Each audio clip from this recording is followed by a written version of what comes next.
So, in your life here, what would you do differently if you had your time again, or you wouldn't do anything differently? No, I had good plans and good intentions and things that went well. I don't think I did anything. I've done well.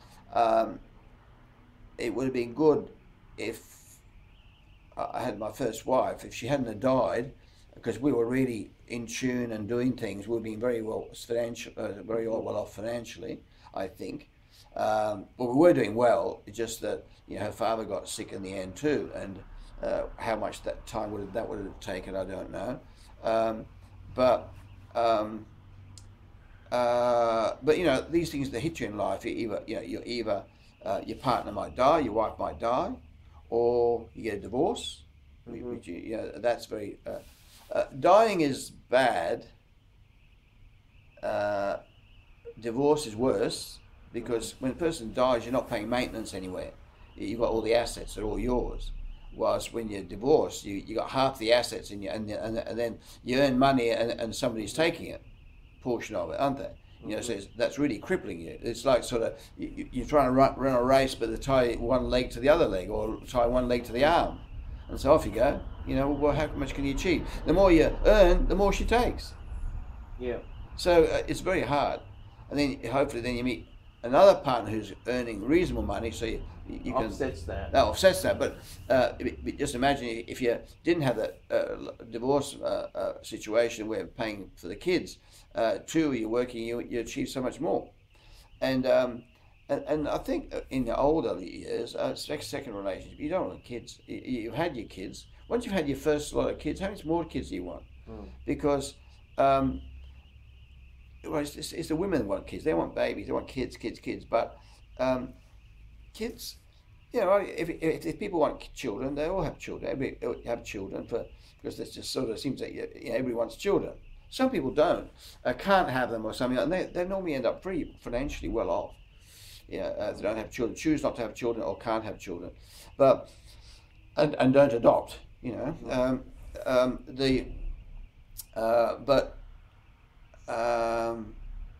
But then you need to like in my case, I've done reasonably well. I had my big downs, but I've done.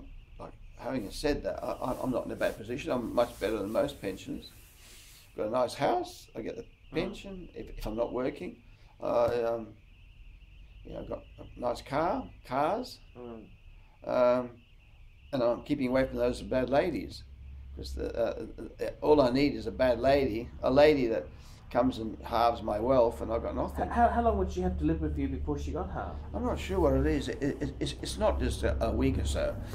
It's you have a problem if she gets pregnant, but then when you get to a certain age, you can't get pregnant. Yeah, well, we're talking like say you had a 55-year-old woman moved in with you, right?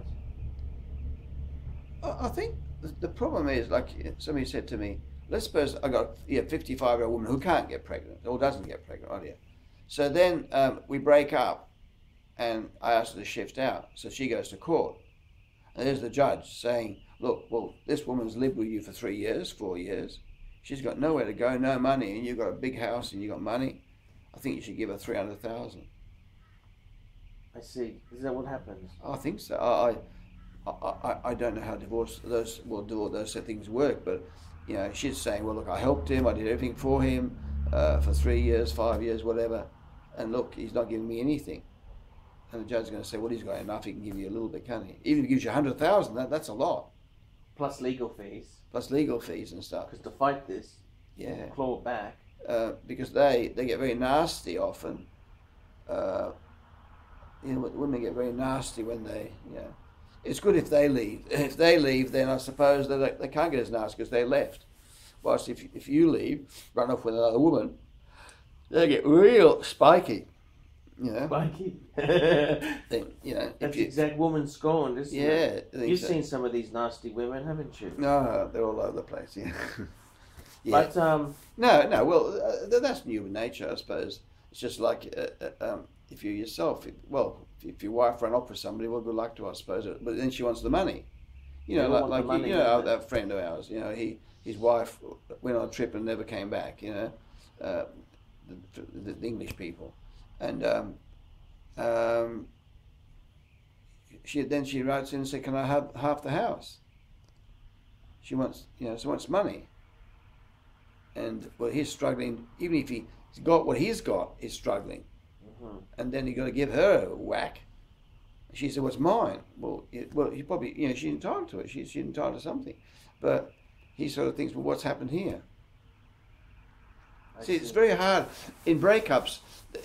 If you've got, say, let's suppose, you know, like in like me and you, if we've got, say, $10 million and you give $5 million to your wife, what's the matter? You still got 5 left. But when you've got only a house and 20,000 in the bank, and you've got to give her half the house, well, now, you know, you may not be able to afford a decent house. Well, if you had a house worth say 400,000, right? No, let's wait at your area. Say 500,000, just a bit above a bit of average. 500,000. So now it's paid off, and you got 20,000 in the bank, and you get the pension. And then you split up, and she wants 250, doesn't she? Half the house. Well, she wants 260. Half of the 20, plus yeah. half the house. Yeah. So then, well, you can't buy a house for 260. You can't even get a bank loan. Yeah, you can't get a bank loan because you're not working. So where are you? You're both up Shit Creek. I see. So those women, they do ask for their half? Oh, do you think they'll just say, "Don't worry about it"? I don't know. I'm asking you. You tell me. They'll be asking more than half. The woman will be saying, "Listen, I'm the woman. I got no thing. I got no chance. You give me all the house." That's what they'll be asking. Yeah, that's pretty. They'd say, "Look, a woman normally takes the house. Now you go. You can take the 20,000, and I'll take the house." Well, I got a client again. He's got a house, say worth 500,000, and he's got a house he bought for another 500,000. Now on the second house, there's a mortgage of 500,000. Well, you know, it's secured by both houses. So he's got a house worth supposedly worth 500 in Emerald, with a mortgage of 500, and a house here 500 with a mortgage of 200. And then now the house at Emerald is now worth only 250. So he's got no equity anywhere now. So she's saying, "Look, you keep the Emerald house, and I'll take this one, and you can go." The bank won't let them do that, will it? Even if he was stupid enough to do that, the bank wouldn't let him do that. They wouldn't release the security without the Emerald one, would they? Well, the bank wouldn't, no. But she thinks, well, you know, you're not much good to me. You're not. Like I want to go on holidays back home to where I was born, and you can't pay for it, and you're not much good to me, so I want out. And this guy, you know, very, very religious Catholic woman and man. Very interesting.